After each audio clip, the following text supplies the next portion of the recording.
This is Ian from Lean Media. Today we'll be creating a removal order for all inventory at Flexport as we prepare to shut down our Flexport account permanently. So this is my Flexport portal. And basically what I want to do, I want to tell Flexport to send back all the inventory they currently have at their warehouses to an address that I designate. So what I'm going to do is I'm going to go to inbounds, or actually wrong one.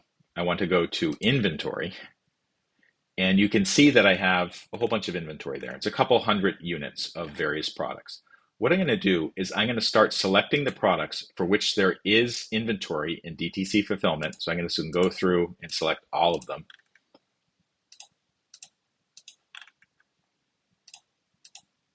And you can see there's quite a few actually. Almost done.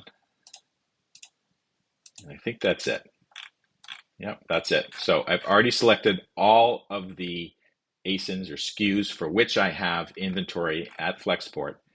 And then I'm going to, at the very top, there's a button that says create a removal order. It says 18 items selected, so I'm going to do that.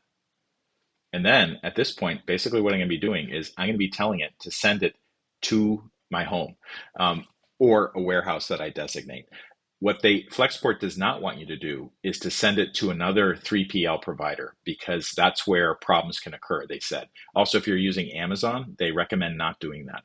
In my case, we have storage at home that I can use. This is only a couple hundred units, so that'll work out. If I had like pallets of stuff at Flexport, I'd probably have another local storehouse near my home where I could send the items and then prepare to send them back out to either another 3PL or if I'm going to be setting up my own fulfillment operation, which we did have before, I'd be preparing it there. But in this case, I'm just going to be sending it home.